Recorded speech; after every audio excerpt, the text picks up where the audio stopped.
Bonjour à toutes et à tous, bienvenue dans ce podcast de présentation du fonctionnement des consultations d'ICF Habitat.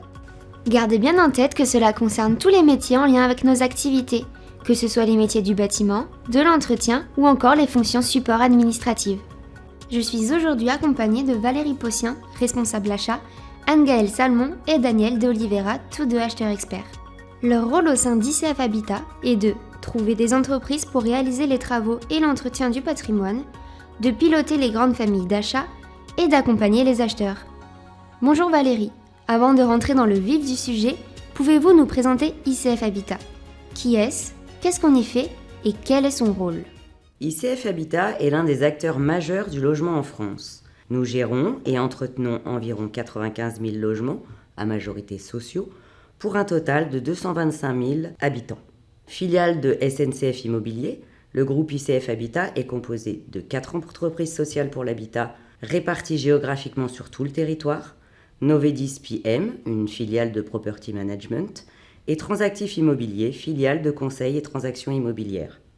Nos missions principales sont de construire des logements abordables et de qualité, sociaux en majorité, proposer ces logements à la location auprès des citoyens et enfin entretenir ces logements. Nous répondons également aux besoins au logement des agents SNCF. Et en ce moment, on parle beaucoup de problématiques de développement durable et de RSE. Au même titre que nos auditeurs, ICF Habitat est-elle déjà engagée dans cette voie ? Bien sûr, ICF Habitat est engagé dans une démarche de qualité de service aux clients locataires, le tout en maîtrisant ses impacts environnementaux.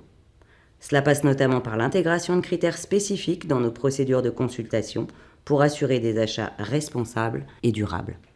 Rentrons maintenant dans le vif du sujet, parlons des achats. Tout d'abord, qu'est-ce que cela représente en termes de volume ? Les achats en quelques chiffres, c'est 442 millions au global, dont 177 millions pour la construction et la réhabilitation, 31 millions pour le gros entretien et l'investissement composant. Donc un investissement, c'est par exemple des travaux d'électricité, un ravalement de façade. 45 millions pour l'exploitation et contrats d'entretien. C'est par exemple l'entretien des ascenseurs jusqu'au nettoyage des halls d'immeubles, mais également des espaces verts. Nous faisons appel à tout type de structure. 72% de nos marchés sont réalisés avec des PME et TPE, sachant que notre objectif est de 80%. Concrètement, comment fonctionnent les achats chez ICF Habitat ? Comment faire pour travailler avec nous ? Les achats d'ICF Habitat sont soumis à une réglementation. C'est pourquoi nous lançons des consultations pour trouver des entreprises de qualité nous permettant de construire et améliorer le cadre de vie de nos locataires.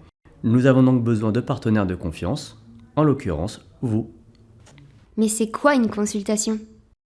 Pour ceux qui ne seraient pas familiers avec ce mode de fonctionnement, une consultation est un marché auquel vous êtes invité à répondre. Par exemple, nous devons mettre aux normes l'électricité d'une résidence. Nous allons donc avoir besoin d'électriciens. Pour répondre à ce besoin, nous lançons donc une consultation à laquelle vous, électriciens, pouvez répondre. Les modalités de cette consultation varient en fonction des montants. Ça peut aller d'une simple demande de devis à un process plus formel demandant de nombreux documents. Sur le coup, c'est un investissement en temps, mais cela en vaut la peine. Car si vous êtes retenu, vous êtes assuré que l'on fasse appel à vous dans un cadre normé et sécurisé lorsqu'un besoin se fait sentir. Très bien. Et comment on fait pour répondre à une consultation ? Il faut tout d'abord s'inscrire sur AWS. AWS est une plateforme en ligne où ICF Habitat dépose ses consultations. Mais elle est également utilisée par d'autres entités comme d'autres bailleurs sociaux, des communes ou d'autres sociétés. Ce qui veut dire qu'en vous inscrivant sur cette plateforme, vous n'accédez pas qu'à nos consultations, mais également à celles de nombreux acteurs du logement. L'adresse de la plateforme AWS s'affiche à l'écran. Elle est également disponible sur notre site internet. Vous trouverez également un guide pratico-pratique sur notre site internet ICF Habitat qui vous aidera à appréhender la plateforme AWS et à répondre à nos consultations. Et une fois que je me suis inscrite sur AWS, comment je fais pour connaître les consultations en cours ? Une fois inscrit, vous recevrez des alertes en fonction des choix que vous aurez prédéfinis, comme sur toute plateforme. Ces choix vous permettront de télécharger le dossier qui vous intéresse, que ce soit le nôtre ou celui d'une autre société. Une information importante, ne téléchargez pas en mode anonyme, car vous ne recevrez pas les mises à jour du dossier, par exemple les changements de documents, les modifications légères de programme, des précisions, les réponses aux questions également. Dans le dossier de consultation, il y a plusieurs documents. les pièces administratives, les pièces techniques, mais il peut aussi y avoir des plans, des diagnostics. Le premier document à lire est le règlement de consultation. Très bien, mais pourquoi un règlement de consultation ? Globalement, un règlement de consultation, c'est comme une règle du jeu. Ça vous donne toutes les précisions concernant le déroulé de la consultation. Les documents à nous remettre, les délais, ou encore le détail de comment votre proposition sera évaluée. Et si j'ai une question durant la consultation, à qui puis-je m'adresser ? Vous pouvez poser toutes vos questions sur la plateforme AWS. En d'autres termes, AWS est le seul et unique canal de communication lors d'une consultation. Vous y posez vos questions, nous y répondons, et les autres inscrits auront aussi accès à ces réponses, questions d'égalité de traitement. Notez que vous pouvez nous poser des questions, mais nous pouvons également vous demander des précisions via ce canal. Quelques points de vigilance tout de même. Avant de répondre, il faut lire attentivement les documents. Pour répondre, rien de compliqué. Il faut nous remettre tous les documents listés dans le règlement de consultation. Certains des documents sont à compléter, exemple un devis, ou d'autres à fournir, exemple attestation d'assurance. Il faut bien distinguer la section candidature et la section offre. Pour faire simple, dans la section candidature, c'est le DC1, déclaration du candidat, qui vous engage. Vous y renseignez vos éléments administratifs. Dans la section offre, l'acte d'engagement ou le contrat est le document le plus important qui vous engage.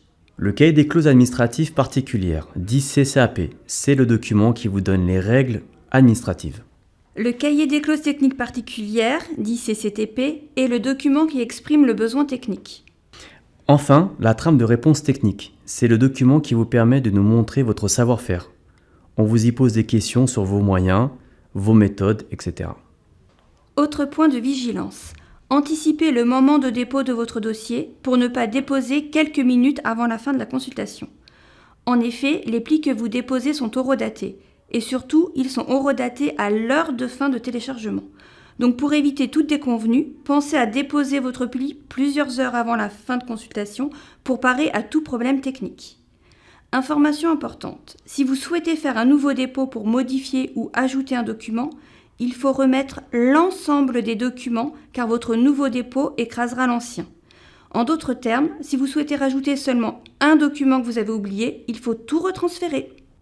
Maintenant que je sais répondre à une consultation, comment ICF Habitat fait le choix de l'attributaire ? Nous attribuons une note à chaque proposition que vous nous faites. Cette note peut être répartie de différentes manières. On peut avoir 60% de la note consacrée au prix, 30% sur la proposition technique et 10% sur l'engagement RSE. Seul pourcentage constant qui sera présent dans toutes nos consultations, le critère RSE, qui représentera toujours 10% de la note d'évaluation. Dans tous les cas, ICF Habitat recherche l'entreprise qui apportera une réponse ciblée à son besoin, à savoir une prestation responsable, de qualité et au juste prix. Encore une fois, le détail est énoncé dans le règlement de consultation. En bref, ce qu'il faut retenir. Inscrivez-vous sur la plateforme AWS avec une adresse email fiable et une de secours. Lisez attentivement le règlement de consultation qui est propre à chaque dossier. Si vous avez des questions, posez-les via la plateforme. Rédigez votre réponse en adéquation avec l'objet de la consultation, évitez les blablas inutiles. Prévoyez un délai suffisant avant la date et heure de clôture pour déposer votre pli. Pour conclure, un mot d'ordre. Le règlement de consultation est à lire attentivement. Il vous guidera pas à pas tout au long de la procédure. N'hésitez pas à répondre à nos consultations. Si vous n'êtes pas retenu sur l'une, ça n'a aucune importance. Vous aurez toujours la possibilité de participer à d'autres consultations et ne serez en aucun cas désavantagé. Nous espérons vous avoir permis d'y voir un peu plus clair afin de vous permettre de répondre à nos consultations. En attendant de vous retrouver sur AWS, n'hésitez pas à nous envoyer vos questions à cette adresse mail contact.achat@icfhabitat.fr.